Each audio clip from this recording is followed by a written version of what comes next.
It's the Melanin Queenz. Wait, girl, who's that? Here's your host, Maria Michelle Lee, and Miss Sister Queen, Kim Ann Wilson, breaking down the misconceptions of how women treat each other and highlighting their royal beauty. Hello, hi. Hello.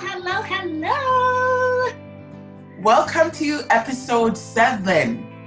Wow, Kim, 7. I know, we've been doing this for 14 weeks? If it's episode 7, because it's every other week, right? Yeah, 7. Yay! I'm so proud of us. And guess what? We did it. We made it. Yes. As of to date of this recording, it is January the 31st. We made it, and we celebrate with you, queens and kings, for sticking to your goals, dreams, and aspirations for the first 31 days of the year. Amen. Awesome job. Give yourself a pat on the shoulder. Or if you have a crown, just touch your crown and Just ching ching. Yes. You are 31 days closer to crossing the finish line on your goals, your dreams, your aspirations. So keep going, keep doing the work, keep doing you, and keep staying authentic. Yes, absolutely.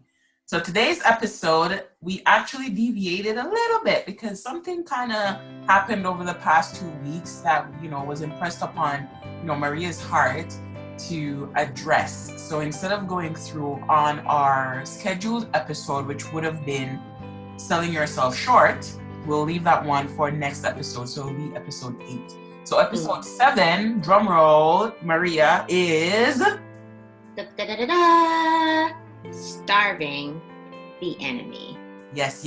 And we'll explain why it came about for us to do it this episode. And, and we hope you are edified by it, motivated, and it speaks to you too. Because I find oftentimes when one person is going through a difficult time or struggling in any way, so other people are at the same time going through that exact same struggle. Right? So if we can impart knowledge and wisdom into what you're going through based on what we've experienced, your problem will be solved, right? Or hopefully you'll have an idea of how to solve it and how to tackle it. Right. So that's...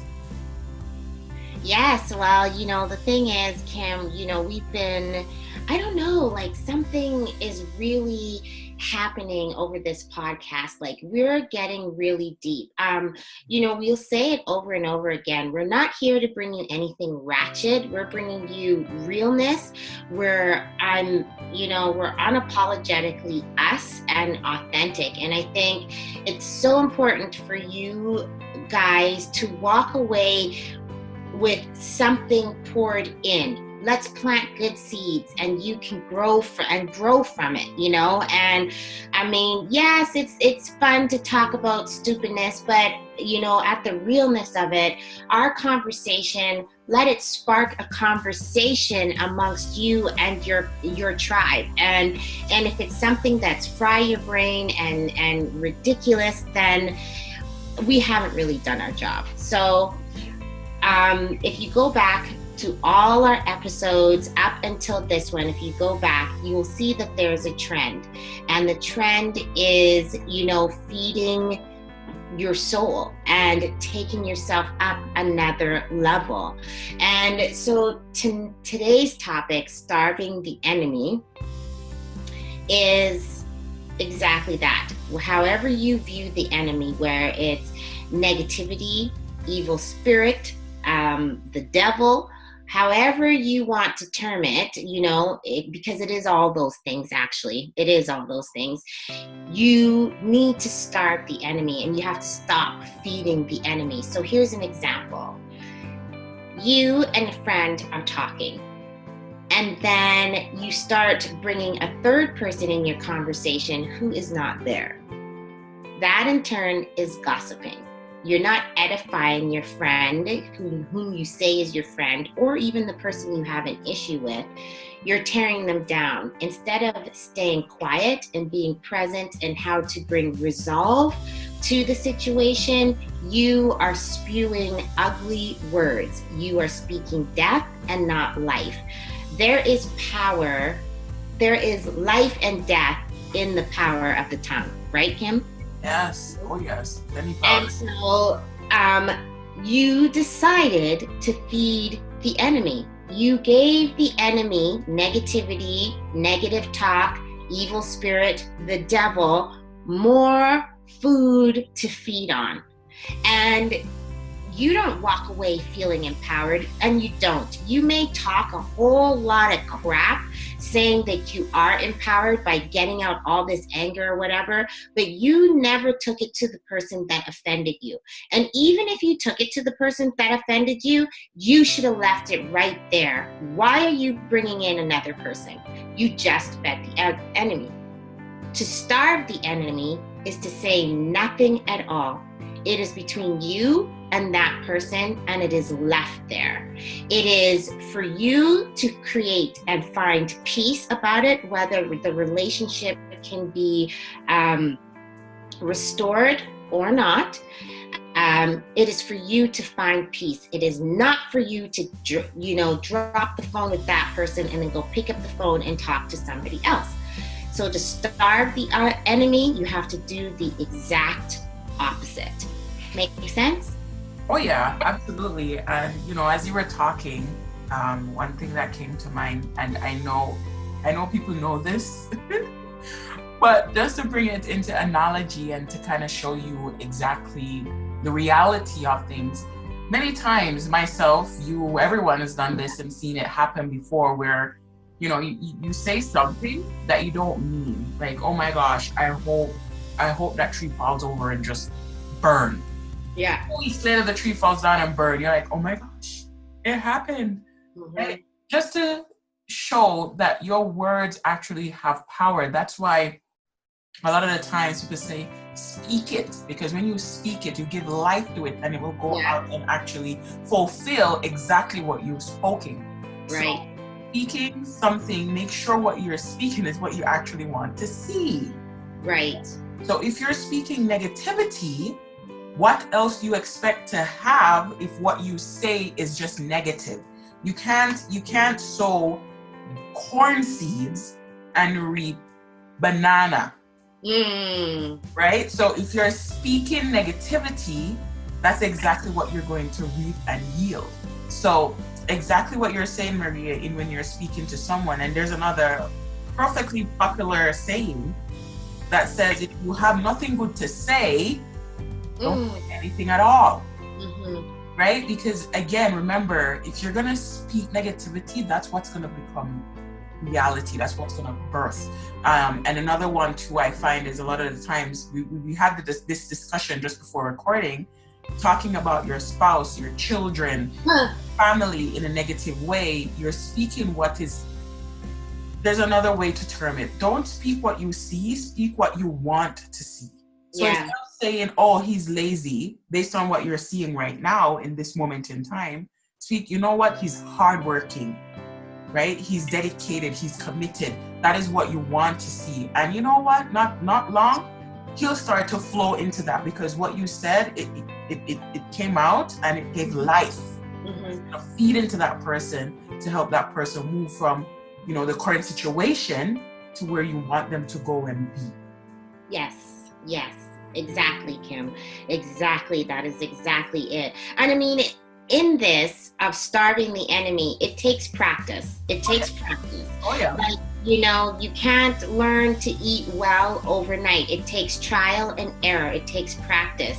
And you want to know when you're actually getting it is when you feel that little pang in your heart, or that voice that quietly used to say, was that so nice? Now actually you can actually hear saying, was that really nice what you said? Right?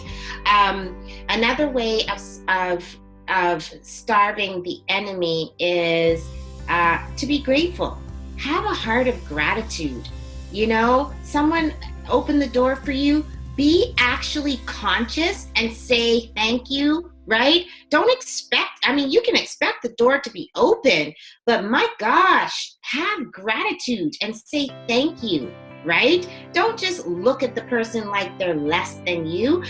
The person that opened the door for you could have been the person that's getting ready to interview you on the way up to the elevator. Hello. Right? Yes. Be grateful. You know, don't act like you're better than everybody else. Starve the enemy. Do the opposite of what you would normally do. The other thing is to stop accepting other people's garbage and you're going to bed with a heavy heart. That is feeding the enemy, because you get up begrudging, you get up with angst, you get up with regret and sadness, and that is not how to live, because you sit there and you take other people's garbage and then you end up imploding that on somebody else. Starve the enemy enough to say, not this. You see this right here? This is a no junk zone right here. Don't come to me with it. Go figure it out and come on back. I don't have time. I don't have time. And even if it sounds a little, hard or cold to that person that's receiving it, it's not, and within yourself that you're not delivering it hard and cold, it only stings to that person that's getting it, because they know what you're saying is right. Don't be bringing that stuff to her, I love my sister for this. Like, my sister Alicia is a no-fly zone. She's just born, walking, talking, no-fly zone. If something is bothering you, you even have to think about how you're going to present it to my sister, okay? Because if it starts to get off in a tangent where it starts to look like excuse the term, bitch fest, gossip tear down, she's like, nope, now you're not even coming to me with the situation, you're coming to me with gossip, and I don't want to hear it. Alicia, like that. Love you, Lishi. But seriously, my sister is a no-fly zone. She's not going there with you with it. And, she's my little sister, but I'm so thankful for her because she set that tone really, really clear. Like, from a very young age, she was no-fly zone. You come to me with the situation, don't come to me with the, It's good because at the end of the day, you know where you stand with that person, right? Yeah. Yeah. So you really think, just as though she won't take it from you about somebody else, in that same breath, she's not going to go to somebody with the same thing about you. Yes. And I think a lot of the times too, when someone comes to you wanting to gossip about somebody, you have to realize that there's no difference with them coming to you about someone else and them going to somebody else about you. Yeah. You have to be careful how you respond to this person and how you welcome and accept them. Yes. What you share with them in that moment can be taken out of context when they share with somebody else about what you said. Yes. So to make sure that doesn't happen, just do not entertain it and be like, Lisa. Just be like, listen, I am not going to take that. I don't want to be a part of, she says and who says and this one says. Leave it at that. If it's a problem you want a solution about, yes, we can talk about it. Present the problem, we can figure it out. But when it comes to, bickering and going around, no, just shut it down. Because that only breeds negativity. Again, remember, if you want to be someone of positivity and someone who's going to be uplifting and motivating, you have to realize that everything else that is not those things has to be removed and it has to be shut down. Yeah. And you have to be mindful and conscious when thoughts come to mind, because we're humans. We have thoughts. That's a guarantee. We're gonna have thoughts. Sometimes our mind strays to things that we weren't even thinking on. It's like, oh, where did that thought come from? But we have to realize that when they do come up, do not entertain it. Shut it down right then and there. And it does take practice, like Maria said. It's not gonna happen overnight for you to become this, thought squasher queen. Right? It takes practice. When the thought comes, acknowledge it. Oh, I'm thinking about this thing. Okay, squash it, close it down, think about something else that is positive. Complete opposite, like what Maria was saying. Something positive, something uplifting, something empowerment, something that is true. Because a lot of the times the negativity that we harper on are false. They're not truth. So if the thought comes, question it. Is this true? Yes. Is this true? It's not. You'll never be anything. Is this true? No, it's not. You are broke. Is this true? Maybe right now, but not forever. That's not who I am, right? Question the thought and then kick it out. If it's not truth, kick it out, right? Find the intention behind the thought. Yes, and you know, Kim, and it like I said, it is such a practice, and we are building our social media platform, right? You and I together and on our separate ventures, right? So people are watching, listening, what we're saying, what we're doing, right? So that brings up a whole other beast on its own. Yeah. Right? Am I right? And so, you know, we have to remind ourselves, you know, we have to remind ourselves that this could be all gone tomorrow. Mm-hmm.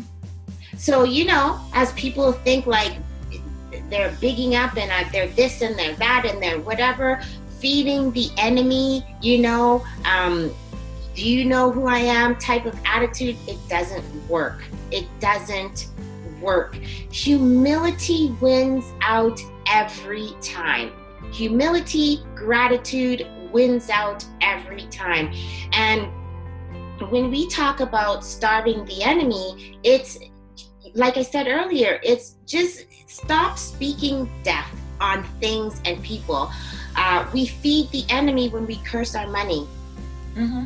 Well, we will translate this in English, but it goes, well, me just get $1 now me have to get with. Translation, I just got $5 and now I have to give it away. Can't keep anything for myself. Or oh, as long as I can make $100, I'm okay.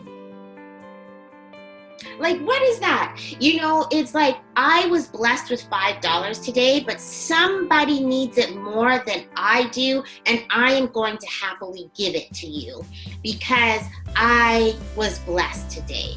You know what I mean? Every day you get up, today is going to be a really good day. Today, something good is going to happen through me.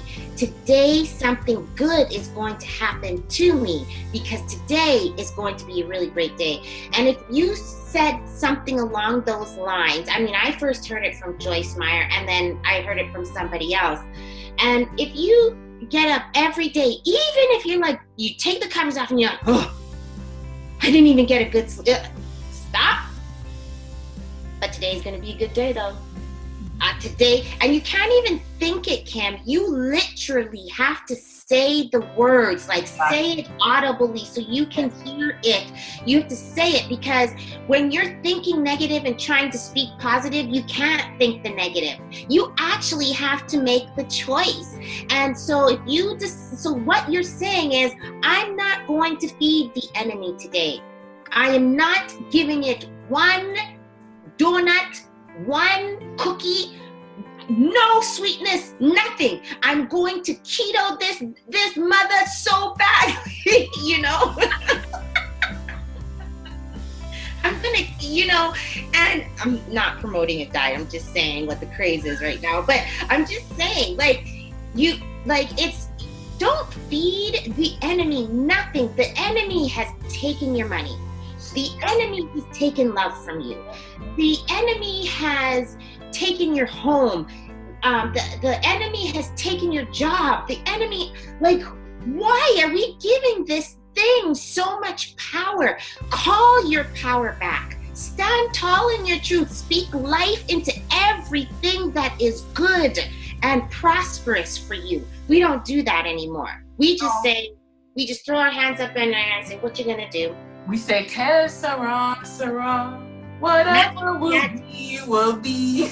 Yeah, whatever will be, what it be. There's nothing I can do about it. Yes, there is something you can do about it. You may not be able to physically do something to turn it around, but you can speak it to turn around. Exactly. I cannot remember his name, Kim, but there is this person. Oh my gosh, I can't remember his name. Well, I'll put it in the link. But this person did this study, and it was over ice crystals. And he put water in two things of a jar, and he spoke life in one of them, and he spoke death in the other one. when the crystals froze over, the one that he spoke life to was beautiful. Like the crystals came out beautiful and art like. The one that he spoke life to, it looked destructive and it looked like death. Yeah. And I was just like, wow. And then he did it again with rice. He put rice in a jar. Anything that has life, man, he put white rice in 2 jars. One he spoke life to, the other one he spoke death to. I hate you, I hate you, I hate you. You're ugly, you're this, you're that. The one rice still was white, and the other rice went rotten and stale. There's one that they did with flowers. Something similar they did with flowers, like as they were growing, or I can't remember what it was, but it was a plant of some sort.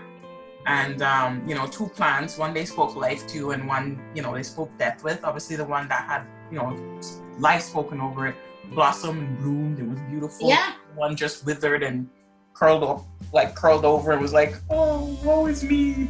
Like that. Yeah. And but the thing is, like, and I mean, those of you who are listening today, if we're not making sense, log off. It's okay. Don't bother. It's all right. Don't worry about it. Don't worry about it. It may not be for you today. It is okay.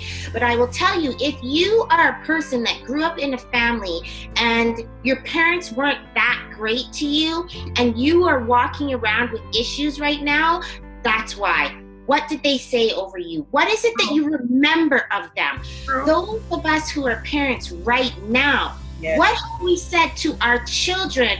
Why is one prospering and the other one is lagging behind? Why does one have insecurities and the other one doesn't? And I don't believe in this thing about, yes, one can be pulled back and reserved and the other one can be like way out there, whatever. And every child is going to go through their own journey. But I'm talking about the spirit within them. I'm talking about why are they always, sad, or why do they feel like they're not good enough? What words were said to them? And when they grow up and they become an adult, because we all know of a friend now, we all know of a friend that like, oh, I don't have very good memories of my mother or my dad. They weren't this to me, they this. I experienced abuse from them. I experienced, they always told me that I was dumb and that I was stupid, and my parent told me that I wished I gave you away when I had the opportunity. I've heard those stories, and the amount of work they've had, a lifetime of work for them to turn around. Maria, I don't know what you're doing today, but you're speaking to me. I was that child. I was that exact child, Maria. I sought the approval of my father every which way, in any way, shape, or form. Everything I did, I wanted my father's approval.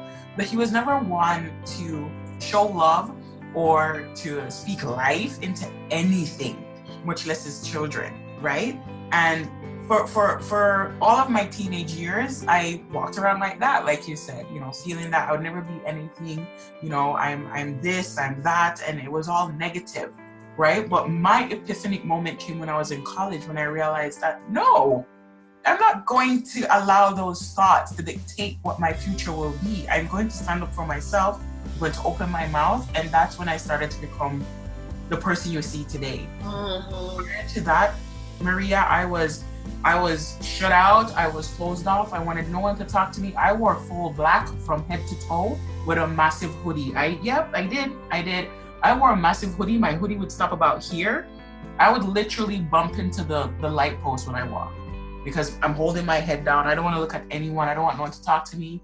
I had no friends. But I was good in my books. I was very good. I was a very good student because that to me was the only thing I could control. If I study, I'll get my grade. Right? Everything outside of that I can't control, so I won't try.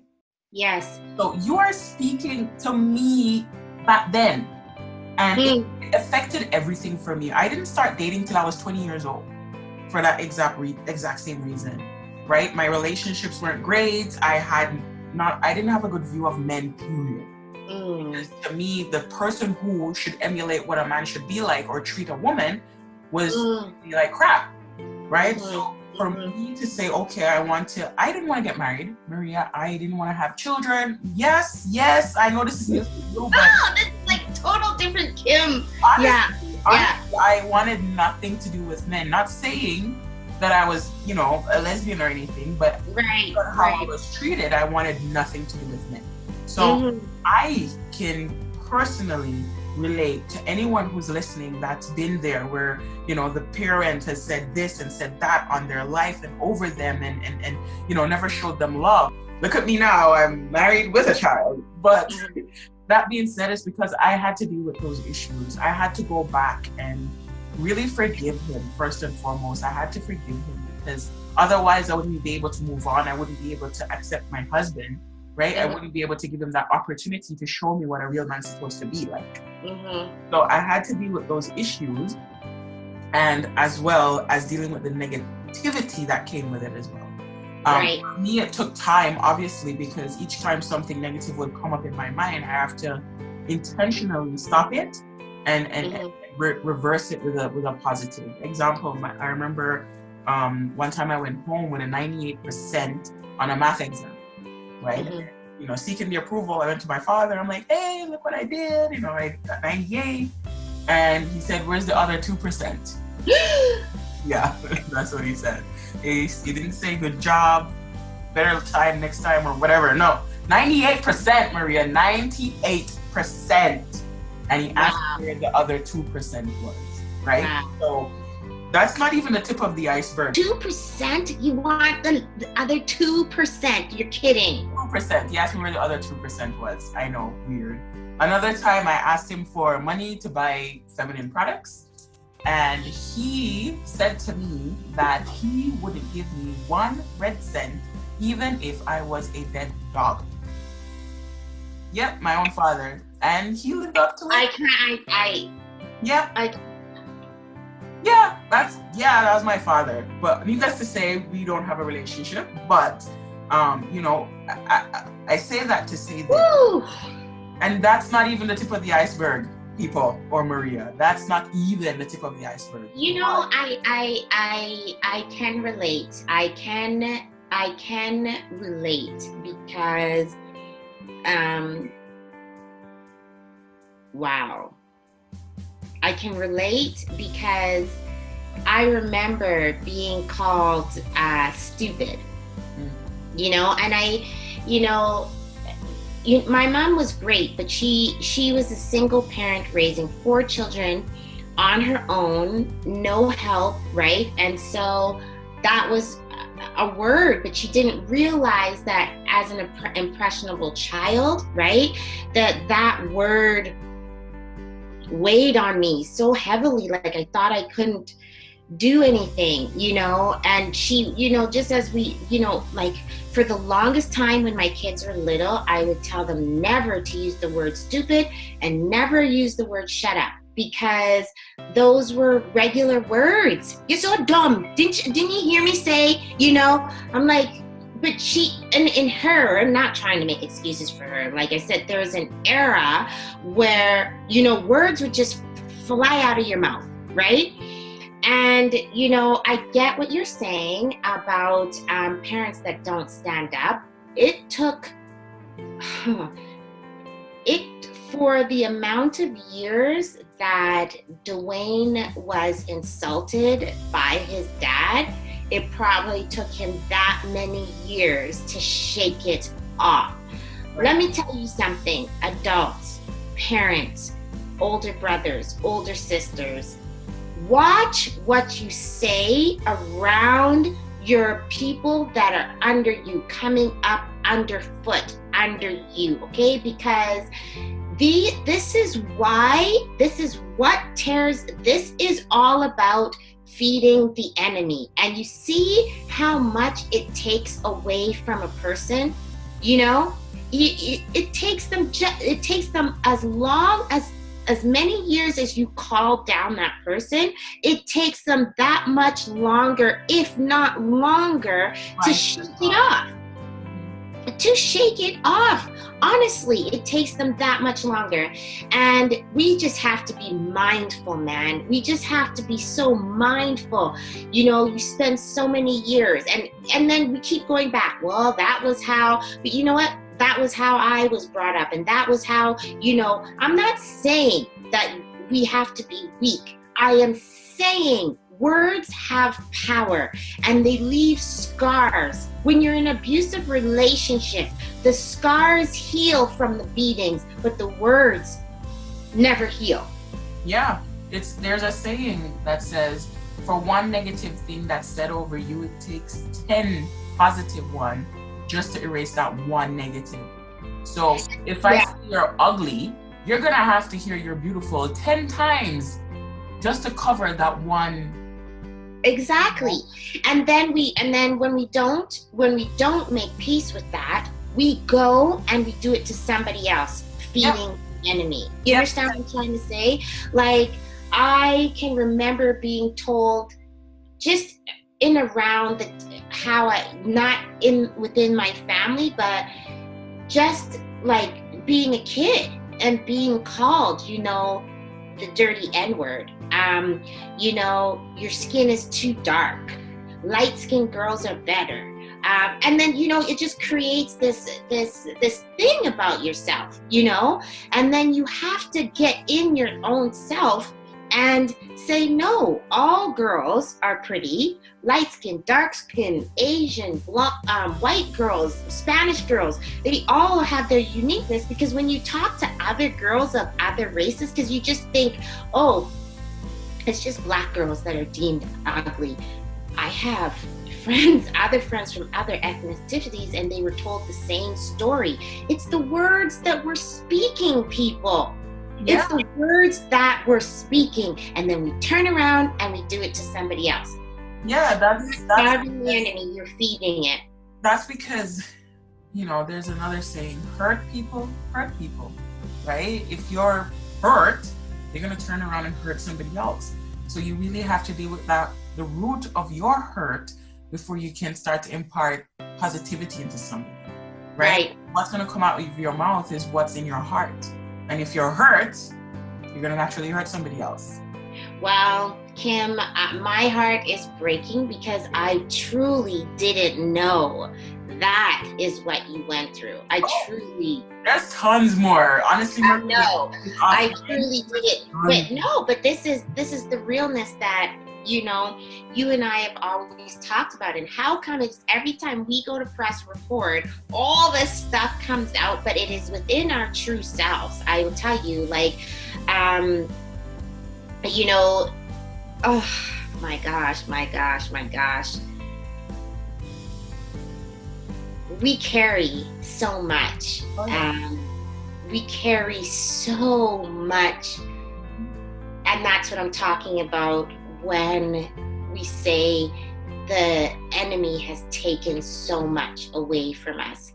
And now is the time to put that thing on a serious no carb diet. Serious. Like, it can frazzle itself away for all I care. It can frazzle.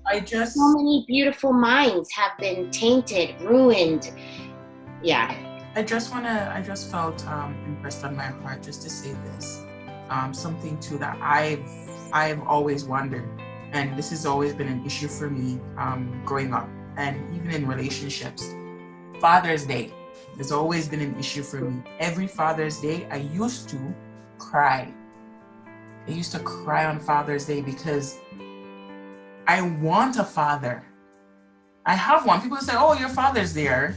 Like, yeah, he's physically there, but that's it, right? There's no emotions, there's no psychological, there's nothing physical about having him present. He doesn't hug me. My father's never hugged me. My father's never given me a high five or, I'm proud of you, or you're my beautiful daughter, or I'm so glad that, you're doing this, or I've never had anything like that from my father, ever. And as a girl growing up, even in relationships, Father's Day, I remember one particular when I was engaged to this guy, Father's Day, I cried so hard, he had to leave me alone so I can deal with what I was dealing with. He said, you know what, I'm just gonna give you this time. And I had to look at it, I'm like, why am I crying? That's because I longed for that father-daughter relationship that I see so many people have, and it's beautiful and it's amazing. And I said, I would like that for myself. And because of that, I kept on trying with my father to bridge that gap and to make that relationship happen. And it never did, as you can tell. It's never happened. But that's because I was longing for something that I wasn't meant to have with him, right? I just want to say to, a queen or a king who's listening, for and wanting that longing of that relationship, let it go.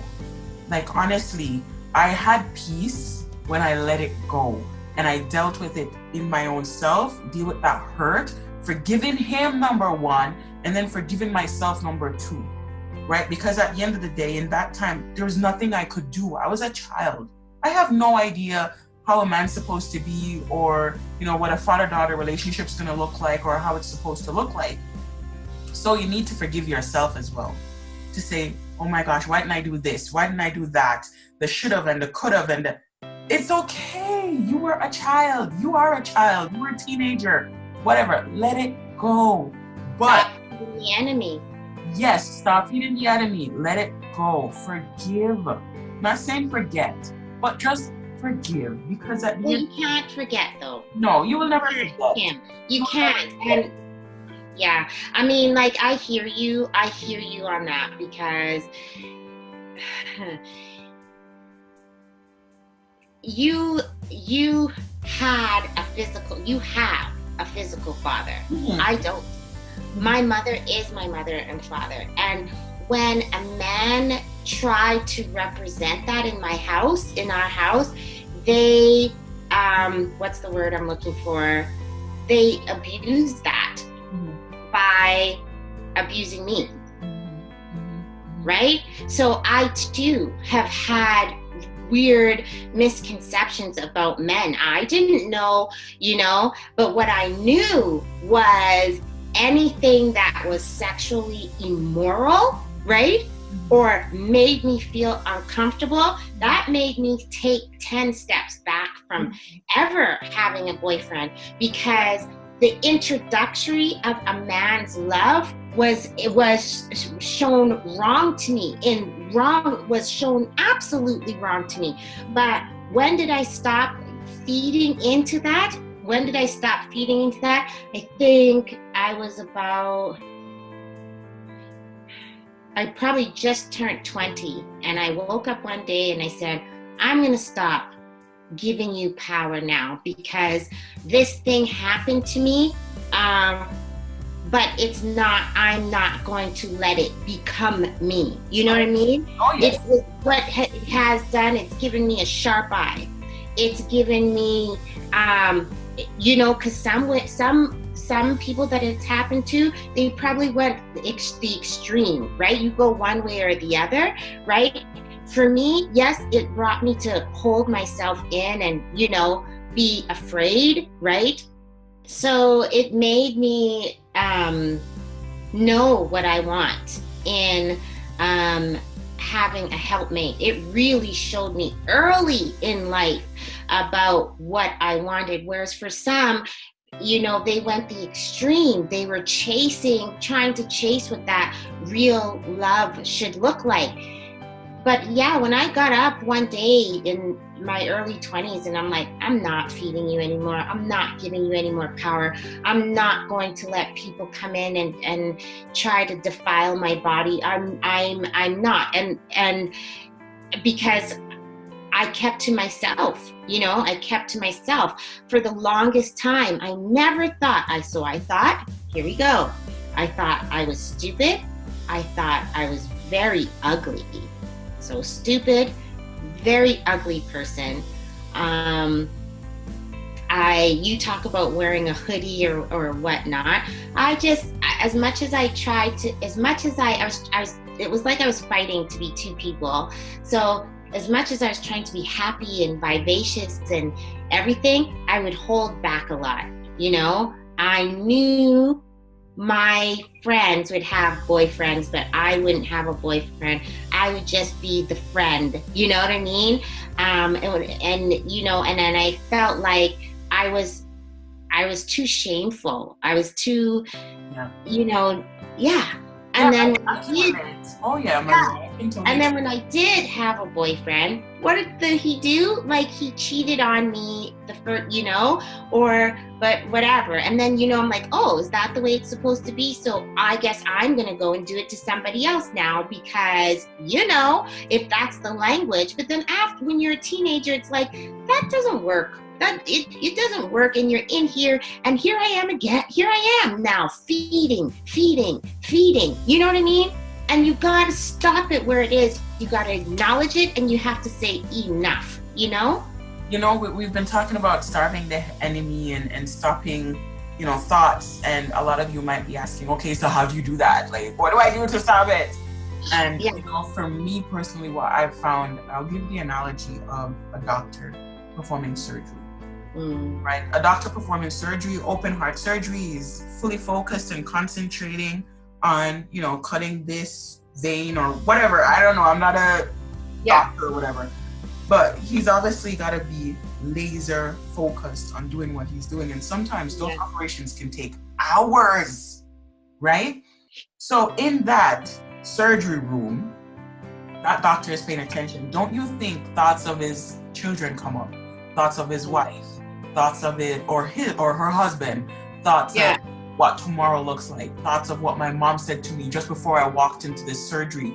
Thoughts of, oh my gosh, my car is broke. Don't you think thoughts bombard his mind or her mind while they're doing that open heart surgery? Yes.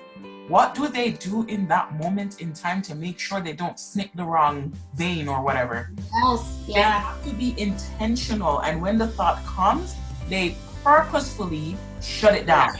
They go in, they're conscious about what they're thinking, and they shut it down and kick it out. No, I need to focus. Another thought come in, kick it out. No, I need to focus. Another thought come in, no, kick it out. I need to focus on what I'm doing. And that is what I did and practiced doing to ensure that those thoughts that I had from what my father used to say and stuff like that doesn't bother me, doesn't harper or hinder my progress in what I'm trying to do in life, right? So I implore you, queens, kings, princesses and princes, when the thought comes into your mind that you do not want to entertain, consciously kick it out. Say, no, this is not true. This is not true. You're stupid. This is not true. Kick it out. I am smart. I am beautiful. I am amazing. And I'm going to slay today. That's your thought. Replace it. Kick it out. Replace it with something else. And, find yourself being uplifted. And then you find it's going to get easier as you go to be able to kick those thoughts out immediately without having actually to do any work. Right? So that's one strategy of doing it. Kim, you are so right, because I'm going back, I'm thinking about all these things, how the enemy has feasted off of me. And it's funny how the mind is, and how when you put your mind and your spirit into work together, what beautiful things happen. Because those who had said I was stupid and I would never make anything out of myself, well, you're looking at a very happy, multi-passionate, successful entrepreneur today. Those who said that, what? You're getting married? That's a joke. You'll be divorced in 10 years. I am sitting here on year 22. Thank you. Say what? Those who said that I'm not beautiful, well, in 2017, I was Miss Northern Canada Globe. I am, I have been seen on a lot of stock photography, been used for headshots for, I don't know, like sometimes people will send me a message like, hey, look at this familiar face. You don't need to prove yourself. You don't need to prove yourself. Just say, you don't need to prove yourself. I don't, but the thing is, Kim, I wanted to say that it happened and I totally forgot about what those people were saying about me. I totally forgot that, there was that person that came up to me and said how ugly I am. and I can't be your friend because you're that ugly. I totally forgot about the man who defiled my body as I walked down the aisle. I totally forgot because I decided that I'm not going to feed the enemy anymore, right? I decided you don't have a place here anymore. You're not this up here, Kim, right here. And to those who are listening to the podcast, I'm pointing to my head.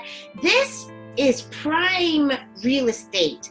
And I'm very, very, very careful who takes up space in my prime real estate. Exactly. There's no money. There is no money on this earth that someone can buy for this prime real estate. Yeah. Here. You understand what I'm trying to say? Absolutely. Here. And so when you say strategies, the main strategy is kings and queens, prince and princesses, is this. You have to decide. You have to say out loud, up in here, right here is prime real estate. It's prime real estate in this head right here. And there is nothing, if it isn't good, if it isn't fruitful, if it doesn't match with what's going on in my spirit, I am so sorry. Just like the bank can stamp it with a big red stamp that says denied, not getting through, not coming in. You have to speak the affirmations. You got to talk yourself up. You don't have time to be sitting around thinking negative thoughts. When I let those things go, that's when all that paper trail stuff of Maria Michelle Lee started to show up. That's when Maria Michelle Lee stepped into Maria and said, well now, girl, sit down, because I'm about to take over. Hey, I love it. I love it. And on that note, Maria, Queens, Kings, I hope this has really stirred you up to say, you know what, you have some work to do. Right? You really have some work to do. This is the 31st of January, right? This is when we record, but it will be released on the 4th of February. But being that you're in February now, you have 11 more months. Do you really want to sit on December 31st and really say, you know what, I went through the same struggles I did in 2018? Really? Really? 1 year, another year has passed, and you're still dealing with the same issues? How is that progress? How is that going to achieve the goals that you want to achieve? How is that tackling your 5-year goal or your 10-year goal? If 2 years has passed, you're still struggling with the same thing. Come on now, right? It is high time that you decide who you let speak into your life, right? Negative, positive, who you let affect, your day. So really sit down and think about that and make that decision, make that choice. Be intentional about the thoughts that come into your mind and let it propel you to impart encouragement and motivation into another soul, into another being, rather than the same hurt that you feel, right? So that being said, Maria, I know you had your Night of Empowerment event on January 29. I did. You want to hear how it went, because on the last episode we talked about, how you're going to go out and you're going to do this. So please, update us on how it went. Yes. Well, basically, Kim, the foundation of that talk was about stop feeding the enemy. And it was, I was so grateful. It was our first event and it was a sold out event. So talking about, again, that that prime real estate upstairs in your head, it was a blessing and it was absolutely amazing. I know that the women that came out that night, were fulfilled. I know it to be true because the event finished on around 8:30 and we didn't leave there until 9:30, speaking to each and every woman thereafter and them giving me their feedback. So it was an amazing night and I'm looking forward to doing it again. Yes. There'll be more, right? So if for whoever missed this first one, how's the schedule like? How often will they occur? Yeah, I think we're going to try to do every couple of months. Not every month, but every couple of months. Maybe we'll do it 4 times a year. Who knows? This was our pilot project, actually. So the team at the Creative Bean have been absolutely amazing. If you are in the Ontario area and you're coming through even to go to Muskoka, which is the beautiful lakes out here, you have to pass Barrie. So you need to come in to the Creative Bean and see Renee and Tracy. I mean, great team of people. And they know they have a heart for God, and they know that people need to be inspired. So, yeah. That's awesome. I'm excited. I'm excited for the next ones, and hopefully I can be there personally, even though I kind of have an idea. And we'll also link a clip of, the series on YouTube as well, so you can, go in and check it out, see just see a snippet of how it went, so you can stay abreast of when the next one is, so you can tune into that. So, thank you guys for that. And another thing, Maria, this month represents a huge month for us Black folks. Oh yes, it's Black History Month. Oh my gosh, there's tons happening. I'm sure there's plenty of things on Eventbrite. I know there's things that's going to be happening at the legislator building and other events. So I'm excited. I'm going to one event on Saturday night at the McLernon Baptist Church. Yeah. We normally host Black History Month Saturdays, February. So I'll go to there that. Is one event that you've got to take, you've got to go to, Kim. It is 5 Artists, One Love.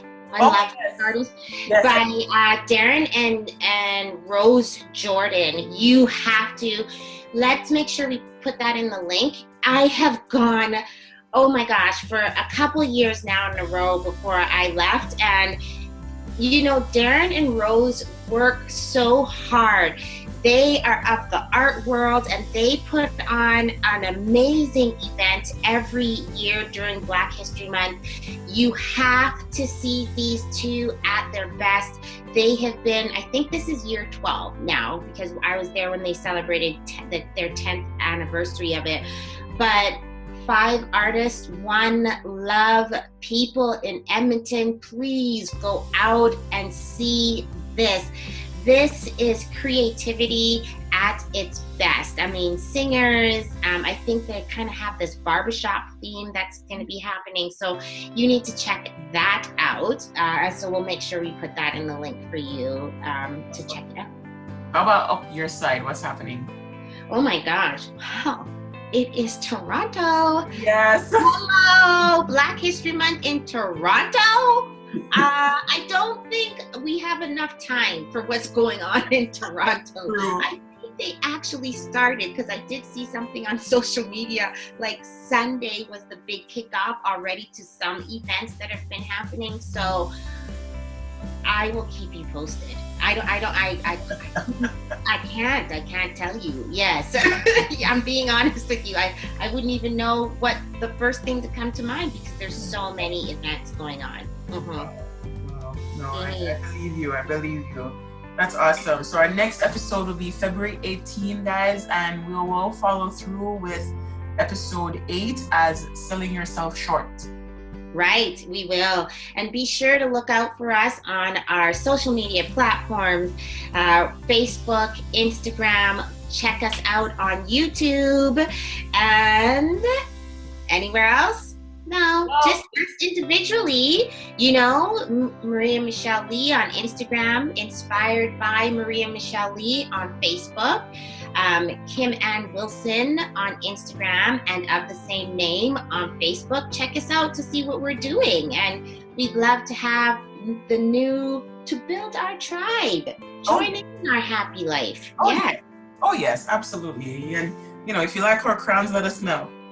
Oh yes, honey. Yeah. Okay, well that's it from us Queens. Until next time. We're all royalty. Fix another queen's crown. And when you do it in private. Until next time, girls.